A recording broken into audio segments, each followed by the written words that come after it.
Bab 10. Dilema. Ya Allah, tolong jangan ambil anakku, minta Anjani dalam hati. Tubuhnya mendadak lemas melihat darah yang mengaliri kakinya. Tangannya bergetar dan jantungnya berpacu kuat. Ia berusaha kuat dan mencari pertolongan. Dari jarak 5 meter, ia melihat seorang suster berjalan, seolah menjawab harapannya. Dengan sisa kekuatan, ia memanggil suster tersebut agar segera mendekat ke arahnya. Suster yang semula berjalan santai segera mempercepat langkah saat melihat Anjani melambaikan tangan dalam kondisi menahan kesakitan. "Ibu, ya Allah, ibu kenapa, Bu?" tanya suster tersebut saat melihat darah di pergelangan kaki Anjani. "Tolong saya, Sus, saya sedang hamil," jelas Anjani sembari memandang kakinya. "Astagfirullah, ibu pendarahan. Tunggu sebentar ya, Bu, jangan bergerak," pesan suster tersebut, kemudian berlalu pergi meninggalkan Anjani. Sejurus kemudian, ia kembali membawa berangkar bersama 2 orang rekannya. Lalu, dengan cepat membawa Anjani ke IGD untuk mendapatkan penanganan. Di IGD, suster segera memberitahu dokter kandungan yang sedang bertugas bahwa ada pasien emergensi yang perlu penanganan cepat. Tak berselang lama, seorang dokter muda berjenis kelamin perempuan memasuki bilik yang hanya tertutup oleh tirai IGD. "Loh, ibu ini bukannya istrinya dokter Ahmad ya?" celotuk dokter dengan paras cantik itu saat melihat Anjani. "Iya, Dok," sahut Anjani sembari meringis menahan kesakitan. "Astagfirullah, ibu pendarahan," ucap dokter bernama Maisha tersebut, kemudian segera mengambil tindakan. Ia dengan cepat memeriksa rahim Anjani menggunakan alat USG yang sudah disiapkan oleh para perawat yang membawa Anjani. "Dokter Ahmad sudah tahu belum kondisi ibu? Saya panggilkan beliau ya, supaya bisa ditangani langsung oleh dokter Ahmad. Beliau ada di sini kan? Saya dengar kabar tadi ibu dan putrinya dirawat di sini." Dokter Maisha mencoba mengajak bicara Anjani sembari pandangannya terfokus pada layar USG. "Jangan, Dok. Tolong jangan panggil suami saya. Beliau sedang mendampingi uminya yang baru saja dikabarkan kondisinya menurun. Saya khawatir kabar ini hanya akan membuatnya semakin panik." Anjani menolak cepat.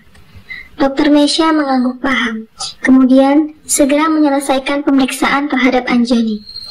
"Bagaimana, Dok?" tanya Anjani penasaran. Ia sangat takut kehilangan calon buah hatinya. "Alhamdulillah, Bu, janinnya kuat. Jadi dia masih bertahan. Tapi ini sangat rawan ya, Bu. Mengingat usia kandungannya masih muda. Saya akan berikan ibu obat penguat kandungan. Dan tolong bed rest, jangan banyak bergerak. Nanti saya akan sampaikan kondisi ibu pada dokter Ahmad," terang dokter Maisha. Seketika Anjani berucap hamdalah. "Terima kasih, Dok." "Sama-sama. Sebaiknya untuk sementara waktu ibu istirahat di sini ya. Seharusnya ibu butuh rawat inap untuk pemantauan secara intensif. Tapi nanti biar dokter Ahmad sendiri yang memutuskan," dokter Maisha menyarankan. "Siap, Dok, terima kasih. Dan tolong jangan dulu diberitahu suami saya sebelum urusan uminya selesai. Atau dia sendiri yang bertanya," Anjani berpesan sekali lagi. Dokter Maisha tersenyum. "Insya Allah. Sekarang sebaiknya ibu istirahat ya. Jangan banyak beban pikiran. Fokus pada kesehatan ibu dan janinnya saja," saran dokter Maisha. Anjani mengangguk. Kemudian dokter Maisha berpamit pergi. Di tempat lain, dokter Ahmad sibuk mendampingi Umi Fahira di ICU.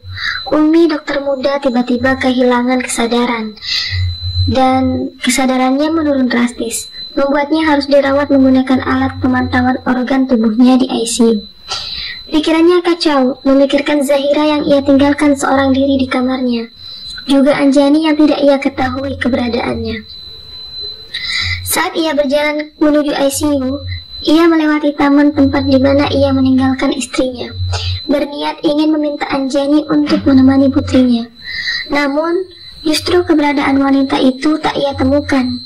Ingin hati mencari keberadaan sang istri, namun mendampingi Umi di masa kritisnya lebih diutamakannya. "Ya Allah, kemana kamu, An? kenapa kamu tidak ada di saat genting seperti ini? Saya butuh kamu untuk mendampingi Zahira. Tapi kenapa kamu tidak ada? Dokter Ahmad bergumam dalam hati. Kondisi pikirannya yang kalut membuatnya tak dapat berpikir jernih. Rasa-rasanya emosi begitu mudah menguasai diri. Semoga Zahira tidak rewel saat bangun. Tidak mendapati siapapun di ruangannya. Hanya berdua dengan suster yang menjaga. Ah iya, kenapa aku nggak telepon Anjani saja? Batin Dokter Ahmad sembari menyaksikan dokter memasang alat-alat medis di sekujur tubuh umminya. Ia melangkah keluar ruangan, kemudian mencoba menghubungi nomor istrinya. Akan tetapi, panggilannya tidak dapat terhubung. Anjani pasti lupa menyalakan data. Sudah menjadi kebiasaannya saat di luar rumah dan bersamaku, dia akan lupa menyalakan data. Karena tak ada yang dianggapnya penting, Dokter Ahmad bergumam dalam hati. Dokter Ahmad memutuskan untuk duduk sejenak, menghela nafas panjang demi sedikit meringankan beban yang dirasakan. Ia menyandarkan kepala yang terasa berat di tembok, kemudian menutupnya dengan kedua tangan. Ya Allah, hari ini Engkau beri hamba banyak sekali kejutan, gumam Dokter Ahmad. Saat baru saja ia menikmati me time-nya, tiba-tiba seorang suster keluar dari dalam ruang ICU. Dok? Iya, ada apa sus? Tanya Dokter Ahmad cepat tanggap. Ibu Fahira sadar dan mencari dokter. Jelas suster itu cukup membuat Dokter Ahmad terkejut. Pasalnya, baru saja kondisi kesadaran umminya menurun. Lalu tiba-tiba ia kembali tersadar. Dalam hati, ia merasakan dua hal secara bersamaan, antara bersyukur dan khawatir. Bersyukur karena kondisi umminya yang membaik, sekaligus khawatir akan perubahan kondisi yang cukup drastis. Ia takut hal itu hanya sebagai pertanda akan semakin dekatnya ajal. Namun, Dokter Ahmad berusaha untuk tetap positive thinking. Dokter Ahmad beranjak, tapi dari arah berlawanan seorang suster datang menghampirinya. Dokter Ahmad di sini. Bagaimana kondisi ibunya, Dok? Tanya suster tersebut. Alhamdulillah, baru siuman. Ini saya mau menemui beliau. Dokter Ahmad menjawab apa adanya. Syukur alhamdulillah jika kondisi ibu sudah membaik. Tapi, apa dokter sudah mendengar kabar tentang istri dokter? Tanya suster itu membuat Dokter Ahmad semakin khawatir. Istri saya? Ada apa dengan istri saya? Apa kamu mengetahui sesuatu tentang istri saya? Dari tadi saya mencoba mencari keberadaannya, juga menghubunginya, tapi belum berhasil, tanya Dokter Ahmad beruntun. Benar dok, istri dokter sedang dirawat di UGD. Ya Allah, di UGD? Kamu gak salah, tanya Dokter Ahmad terkejut. Wajahnya mendadak panik mendengar istrinya tengah berada di UGD. Rasa sesal mulai menyapa, akibat sempat berburuk sangka pada sang istri. Tidak dok, sebab saya sendiri tadi yang mendampingi Dokter Meisha memberikan penanganan pada istri dokter. Suster itu menjelaskan. Astagfirullah, Dokter Meisha, apa kandungan istri saya bermasalah? Tanya Dokter Ahmad yang tak asing dengan nama rekan kerjanya. Benar dok, tadi Bu Anjani sempat mengalami pendarahan. Awalnya Dokter Meisha ingin segera menghubungi dokter agar bisa memberi tindakan langsung untuk istri dokter. Namun, Bu Anjani melarang, meminta agar sementara jangan mengabarkan kondisinya pada dokter. Jelas suster tersebut apa adanya. Dokter Ahmad kembali tertunduk.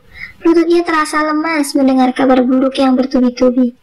Anjani pasti melakukan itu agar tak membuatku khawatir dan fokus dengan urusan Umi. Ya Allah sayang, maafkan abang, gumam Dokter Ahmad dalam hati. Lalu, bagaimana kondisi istri saya saat ini, Sus? Janinnya selamatkan? Dia memang harusnya bed rest, Dokter Ahmad kembali bertanya. Alhamdulillah, masih terselamatkan, Dok. Dokter Meisha juga memberikan obat penguat kandungan. Dokter Ahmad mengangguk paham, dalam hati berucap syukur. Setidaknya, calon buah hatinya dalam kondisi baik-baik saja. Namun, ia dilanda kebingungan. Siapa di antara Umi dan istrinya yang harus ia temui terlebih dahulu?